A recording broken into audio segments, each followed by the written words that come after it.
Bismillahirrahmanirrahim. Alhamdulillahi Rabbil Alamin. Wassalatu wassalamu ala asyrafil anbiya'i wal mursalin Sayyidina Muhammadin wa ala alihi wa sahbihi ajma'in. Alhamdulillah, para jemaah dirahmati Allah Subhanahu wa taala.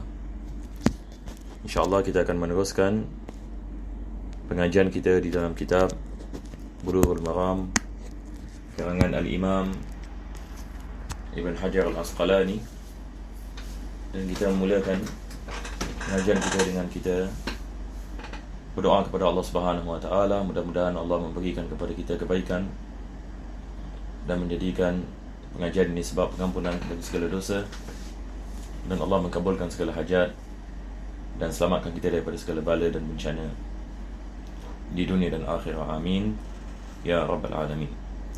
Dalam kitab ini Bulughul Maram, kita masih berada dalam bab solat Jumaat, dan pada kali yang lepas kita sedang membicarakan tentang hadis yang diriwayatkan oleh Jabir bin Samurah radhiyallahu an, yang mana beliau meriwayatkan anna Nabi sallallahu alaihi wasallam kana yakhutubu qa'ima, bahwasanya Nabi SAW melakukan khutbah dalam keadaan berdiri.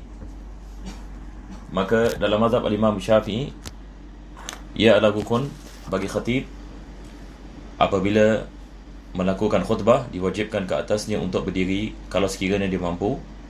Kalau tak, tidak sah ini khutbahnya. Ini berdasarkan dengan hadis ini Jabir. Selepas itu beliau mengatakan summa yajlisu summa yaqumu, yakni Nabi SAW dia berdiri, selepas itu dia duduk, selepas itu dia berdiri, yakni kembali. Yakni kita seperti mana kita maklum, khutbah Jumaat kita ada dua ini khutbah. Khutbah ini yang pertama dan khutbah yang kedua.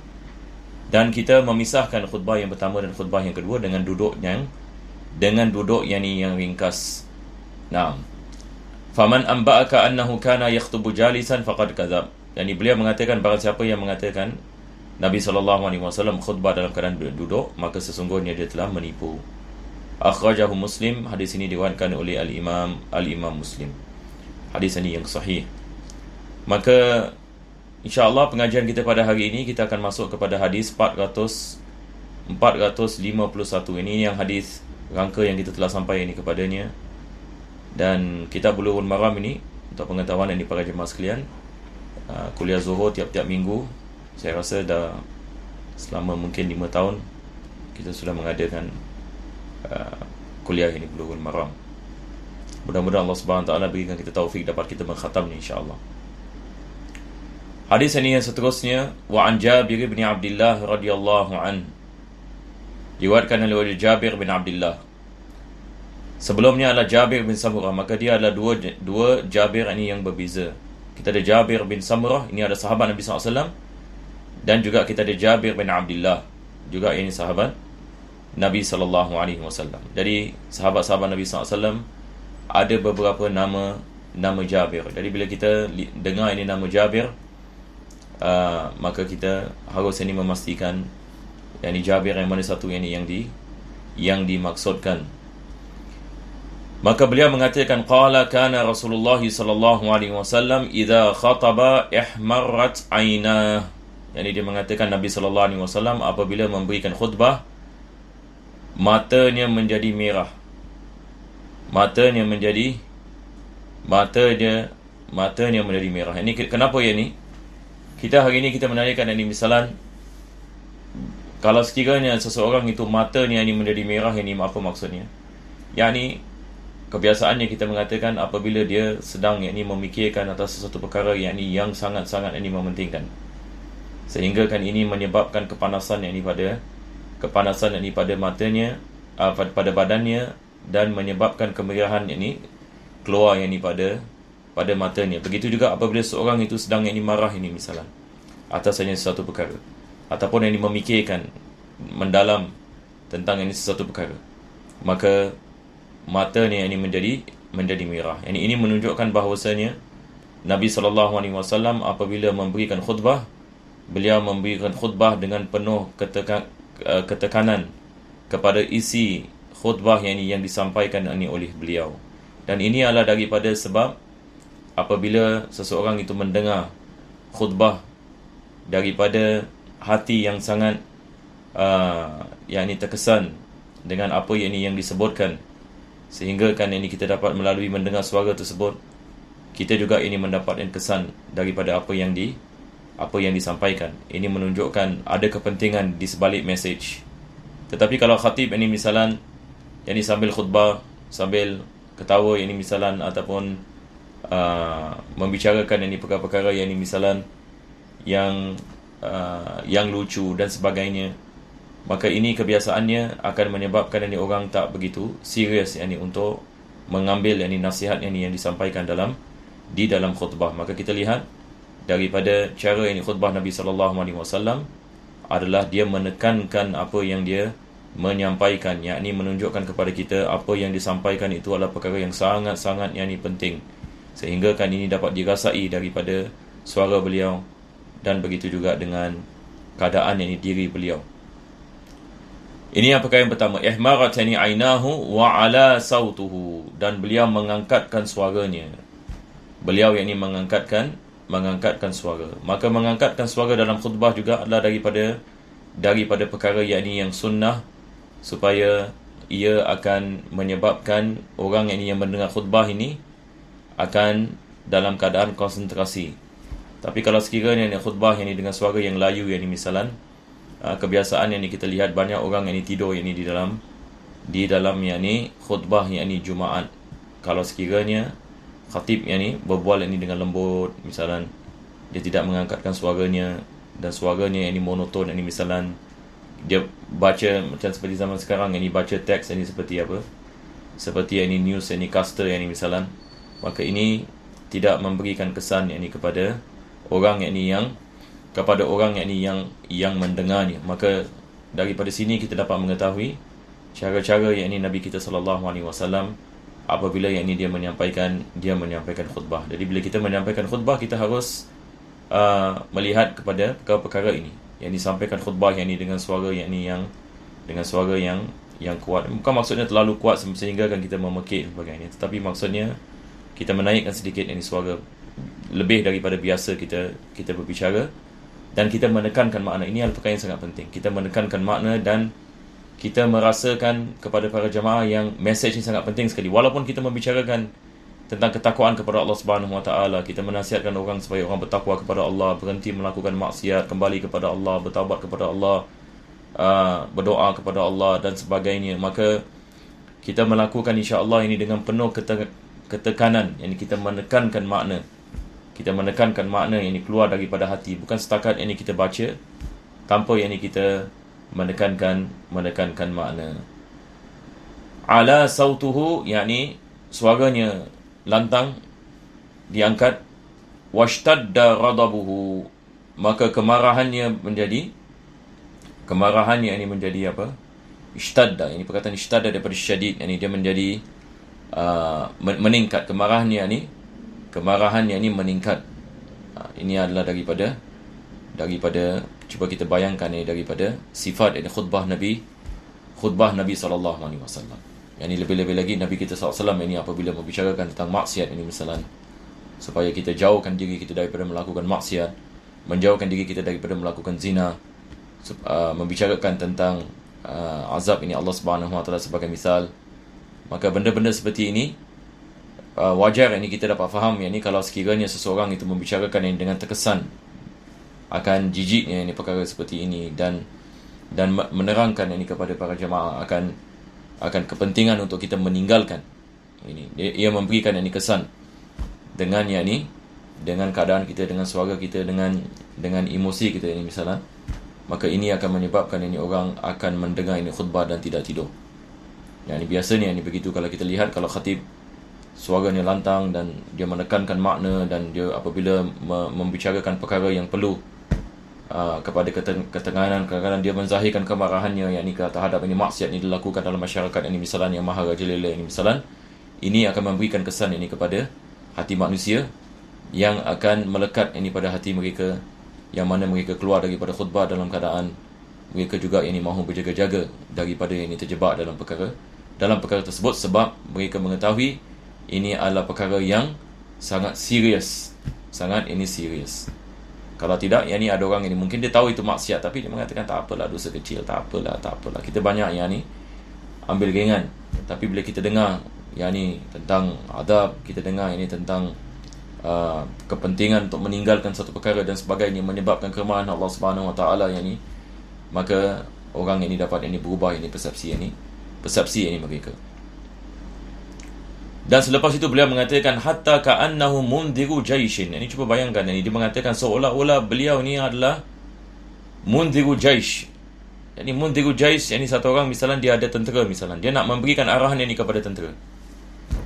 Untuk kita memahami perkara ini, bagi mereka yang kalau yang Singaporean yang lelaki, kita pernah pergi NS kan. Jadi kalau kita sama ada kita polis ke army, jadi bila marching, bila assembly kan, saya lupa apa dia panggil ya, bila dia panggil semua orang ini datang, kita lihat cara mereka relay dia punya message. Misalnya kalau general misalnya, ataupun the head of the military ke, ataupun head any of the police punya training department dan sebagainya, macam mana dia kasih arahan mereka, bagaimana mereka memberikan arahan, kita akan mendapati mereka memberikan arahan yang ini dengan menekankan apa yang arahan yang mereka menyampaikan, dan juga dengan begitu serius sekali supaya orang tak menganggap ini main-main, dan mereka melakukannya dengan suara yang lantang. Ini biasanya daripada dulu hingga ke sekarang, kalau panglima tentera ini dia tidak boleh satu orang ini yang lembik ini, misalnya macam okey boleh gini, ataupun buat lembut gini, dia mesti ini menekankan makna untuk membangkitkan semangat. Ini adalah army yang nak pergi perang ini. Dia sahabat mengatakan ka'annahum mundhiru jaish. Dia nak memberikan arahan ini kepada tentera, dan biasanya tentera nak pergi perang ini benda bukan main-main. Ini mati dan hidup, kes ini mati dan hidup. Jadi cuba bayangkan dia punya ketekanan ini kepada makna yang disampaikan oleh Nabi SAW dalam khutbahnya. Jadi cuba kalau kita bayangkan, subhanallah, ini kita dapat faham bahawasanya ini adalah sifat ini daripada khutbah Nabi SAW. Dan orang hari ini di dalam militeri, dalam polis, mereka mengetahui tentang psikologi di sebalik melakukan arahan yang ini seperti itu. Nah, jadi sifat ini seorang komander ini dia mesti lantang, ini maksudnya mesti serius, mesti kita mengatakan menekankan makna dan sebagainya, baru dia akan membangkitkan ini semangat. Dan selepas itu beliau memberikan misal apa yang disebutkan Nabi SAW dalam khutbahnya. Maka Nabi SAW ini mengatakan sabbahakum wa massakum wa yaqulu amma ba'du. Nabi SAW memulakan khutbahnya dengan mengatakan apa yang disebutkan sebagai faslul khitab. Ini faslul khitab ni setelah ini dia memuji kepada Allah Subhanahu Wa Taala, dan selepas itu dia mendatangkan lafaz ini amma ba'du. Ini seperti mana Allah mengatakan dalam Al-Quranul Karim, wa atainahu hukma wa faslal khitab. Ini berkaitan dengan Nabi Daud AS. Allah mengatakan kami memberikan kepadanya perpisahan yang dibagi penyampaian. Jadi untuk memisahkan di antara muqaddimah khutbah dengan kandungan ini khutbah, Nabi SAW mengatakan amma ba'du, that as follows, ataupun perkara yang seterusnya. Kalau dalam bahasa kita panggil apa yang seterusnya. Ini setelah ini dia habis khutbah, dia habis muqaddimah dalam khutbah. Dan kebiasaan daripada khutbah Nabi SAW seperti mana beliau menukilkan di sini, yang diriwayatkan oleh Imam Muslim, Nabi mengatakan fa inna khairal hadithi kitabullah. Sesungguhnya sebaik-baik perbicaraan adalah kitab ini Allah Subhanahu Wa Taala. Ini balik kepada Al-Quranul Karim. Sebaik-baik perkara ini yang disampaikan adalah kandungan daripada kalam ini Allah Subhanahu Wa Taala. Tentu sekali ini kalam Allah Subhanahu Wa Taala. Allah ini yang menciptakan segala-galanya.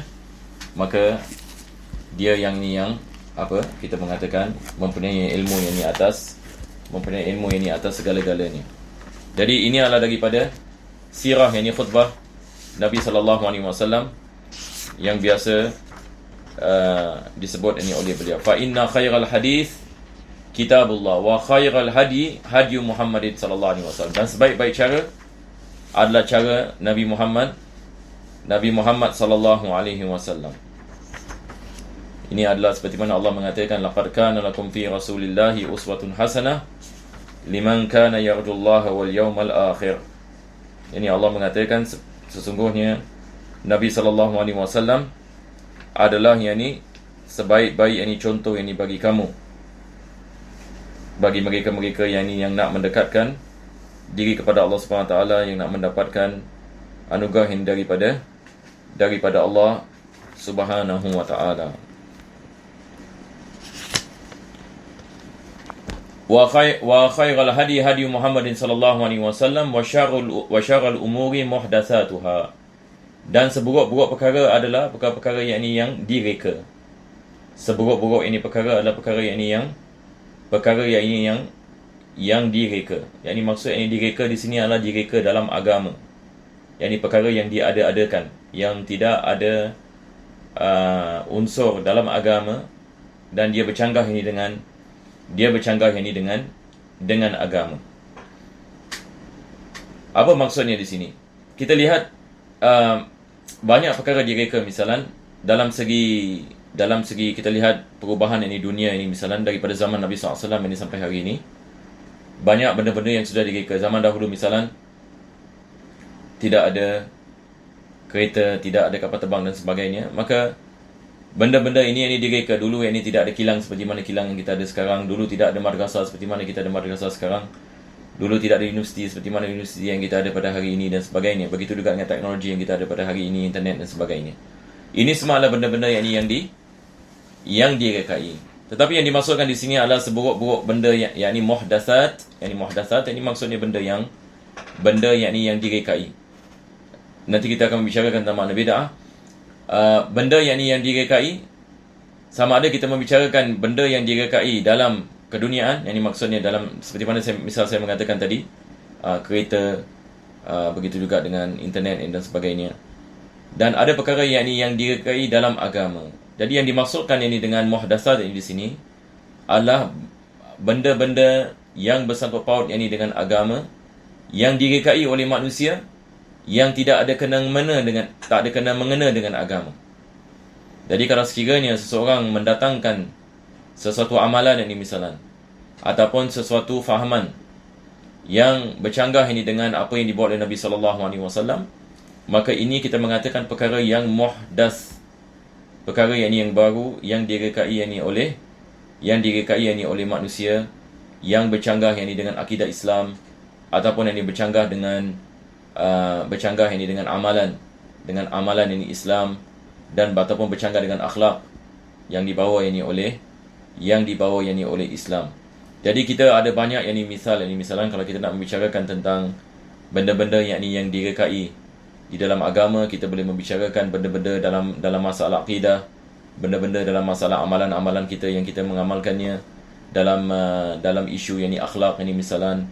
Maka banyak perkara yang direkai oleh sebahagian orang yang tidak ada kena mengena dengan agama. Sebagai misal, kita ada dalam segi i'tiqad, misalan dahulu kita ada satu golongan yang mengkafirkan orang yang mengamalkan dosa besar.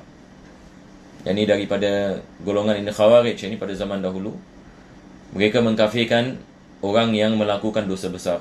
Mereka mengatakan barang siapa yang melakukan dosa besar, seperti zina, seperti minum arak, maka dia telah keluar daripada agama Islam. Maka ini adalah fahaman bid'ah pada hakikatnya. Walaupun pada zahirnya kita mengatakan, mungkin ada orang mengatakan boleh jadi, tetapi kalau kita balik kepada Al-Quranul Karim, Allah Subhanahu Wa Taala mengatakan, innallaha la yaghfiru an yushraka bihi syai'a, innallaha la yaghfiru an yushraka bihi walakin yaghfiru liman yasha, walakin yaghfiru min dunihi liman yasha. Akan tetapi Allah Subhanahu Wa Taala mengampunkan dosa selain daripada syirik. Maka apabila seseorang itu misalnya mengatakan dengan dia melakukan zina, dia telah terkeluar daripada agama Islam, maka dia bercanggah ini dengan ayat ini. Dan juga ada hadis-hadis Nabi SAW yang mana Nabi SAW ini membicarakan ini tentang kepentingan ini taubat. Allah akan mengampunkan ini semua yang dosa, semua yang dosa orang ini yang kembali kepada Allah. Dan selagi mana dia tidak mati dalam keadaan syirik, maka tidak ada keampunan ini baginya kalau sekiranya dia mati dalam keadaan sedemikian.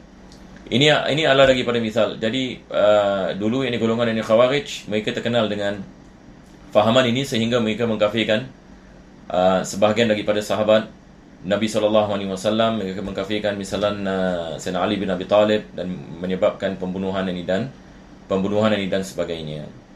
Dan juga dalam masalah akidah, kita ada golongan yang dikenali sebagai Mu'tazilah. Mereka mengatakan manusia boleh menciptakan perbuatannya sendiri. Maka ini bercanggah dengan ayat ini Al-Quranul Karim. Allah Subhanahu wa taala mengatakan wallahu khalaqakum wama ta'malun. Allah ini yang menciptakan kamu dan apa yang kamu mengamalkan. Maka Ahlus Sunnah mengatakan apa yang kita buat daripada anggota badan kita adalah ciptaan Allah Subhanahu wa taala. Ini berbeza ini dengan kaum ini Mu'tazilah. Maka itu adalah bid'ah ini di dalam akidah, ataupun kita mengatakan sesuatu perkara yang muhdas, yang bercanggah ini dengan Al-Quranul Karim. Dan juga kita ada fahaman yang dikenali sebagai fahaman ini Mujassimah, yang menisbahkan Allah mempunyai anggota badan. Mereka mengatakan Allah mempunyai tangan, Allah mempunyai mata dan sebagainya, dan mereka memaksudkan sebagai ini anggota yang auzubillah min dzalik. Maka ini juga ini perkara yang sangat bahaya, yang ditolak ini oleh Islam. Maka ayat-ayat mutasyabihat ini dalam Al-Quran seperti mana Allah mengatakan yakni berkenaan dengan ayat mutasyabihat, maka ada yakni dia punya tafsirannya yang tersendiri. Perlu kita balik ini kepada rasikhina fil ilm, ulama-ulama yang mentafsirkannya. Jadi bila Allah Subhanahu wa taala ini mengatakan wa nahnu aqrabu ilaihi min hablil warid, kami lebih dekat kepada kamu daripada urat ini leher kamu, bukan maksudnya Allah Subhanahu wa taala berada dalam badan manusia, tetapi dekat yang dimaksudkan di sini adalah Allah Subhanahu wa taala ilmunya meliputi apa yang dilakukan ini oleh yakni ciptaannya. Ini adalah daripada perkara yang direka yang dalam akidah, dan tentu sekali banyak lagi ini misal yang kita boleh membawa. Kalau kita baca sejarah kita misalnya, banyak ini kumpulan-kumpulan yang menghina sahabat Nabi SAW ini dan sebagainya. Begitu juga zaman sekarang ini kita ada fahaman-fahaman yang tidak beriman kepada sunnah, yang hanya berpegang kepada Al-Quranul Karim, ataupun yang beriman kepada sebahagian ayat Quran, tidak beriman kepada sebahagian yang lain. Ini semua ada benda-benda yang baru dalam agama yang direka oleh manusia. Dan Nabi SAW dalam khutbahnya mengatakan Nabi mengatakan wa syarrul umuri muhdatsatuha, seburuk-buruk urusan adalah benda-benda ini yang direka dalam agama. Wa kullu bid'atin dalalah, dan tiap-tiap benda yang direka dalam agama ini yang dimasukkan dia adalah kesesatan. Sebab benda yang direka seperti mana saya mengatakan, ada benda yang direka adalah benda yang baik. Ini maksudnya seperti teknologi dan sebagainya. Ini semua adalah benda-benda kita mengatakan yang bersangkut paut dengan hidup keduniaan, hidup kita di atas muka bumi ini.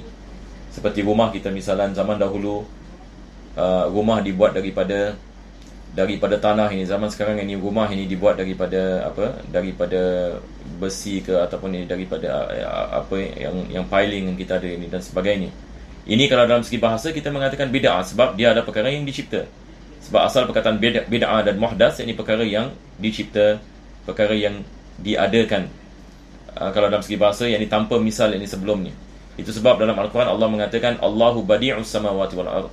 Allah Subhanahu wa taala dia adalah badi', yakni dia menciptakan segala-galanya tanpa misal.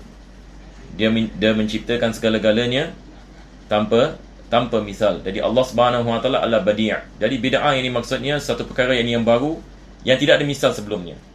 Maksudnya dia tidak ada landasan. Satu orang ini bawa fahaman baru misalan, tidak ada landasan daripada Al-Quran ataupun sunnah Nabi sallallahu alaihi wasallam. Begitu juga dengan amalan ini misalan. Begitu ini juga dengan amalan. Sebagai misal, ada orang ini mengatakan dia kalau masuk ini kepada kumpulan ini, dan dia kalau mati misalan, dia terlepas ini daripada siksa kubur. Ini gurunya akan datang ini ke dalam kubur dan akan menyelamatkannya. Ini adalah bid'ah. Ini perkara yang perkara yang tidak betul. Hadis Nabi SAW ini mengatakan tiap-tiap anak Adam apabila ini meninggal dunia, malaikat ini akan datang dan akan menanyakan kepadanya beberapa ini soalan. Dan sahabat-sahabat Nabi SAW, para ulama, para awliya, tidak yang muhaqqiqin, tidak ada yang mengatakan saya apabila meninggal dunia insya-Allah tidak ada ini berlaku kepada saya dan sebagainya. Ini adalah perkara yang disebut oleh Nabi SAW yang umum. Maka benda-benda yang ini seperti ini juga berlaku ini dalam ini masyarakat. Dan begitu juga dalam bid'ah yang ini dalam segi amalan. Kalau sekiranya seseorang itu mendatangkan satu amalan yang ini misalan mengatakan ini misalan barang siapa yang berpuasa misalan pada hari sekian, maka Allah Subhanahu Wa Taala akan membina baginya yakni satu rumah dalam syurga dan 20 ini bidadari dan sebagainya. Tetapi ini semua ini pendustaan misalan. Tidak ada hadis ini sama sekali. Tapi dia mengatakan ini misalan ada hadis Nabi SAW yang mengatakan sedemikian. Maka ini kalau kita mengetahui, kita mengatakan ini adalah bid'ah yang dalam agama. Sebab ini dia tidak ada landasan. Dia tidak ada landasan. Tetapi kalau satu orang ini misalan dia nak puasa misalan, bila-bila hari dia nak puasa, selagi mana dia tidak puasa pada hari yang dilarang dalam Islam, seperti hari raya Aidul Fitri, hari raya Idul Adha ini misalan, dan dia suka berpuasa misalan, itu tidak ada masalah ini. Dia boleh puasa ini sebanyak-banyaknya dia nak melakukannya. Begitu juga yang berkenaan ingat kepada Allah Subhanahu Wa Taala. Satu orang nak berzikir ini la ilaha illallah sebanyak-banyaknya, tidak ada masalah. Islam ini tidak meletakkan had ini bagi zikrullah. Islam mengatakan ya ayyuhalladzina amanu dzkurullaha dzikran katsira. Wahai mereka-mereka yang beriman, hendaklah kamu ingat kepada Allah Subhanahu Wa Taala dengan ingat yang banyak. Maka kita jangan pula kita sempitkan apa yang telah diluaskan ini oleh Allah Subhanahu Wa Taala, dan jangan kita luaskan apa yang telah disempitkan oleh Allah Subhanahu Wa Taala. Ada perkara-perkara yang mana Allah Subhanahu Wa Taala melarang kita untuk kita melakukan sesuatu perkara yang ini di dalamnya. Maka jangan kita meluaskannya dengan mengatakan tetap ini dibolehkan dan sebagainya.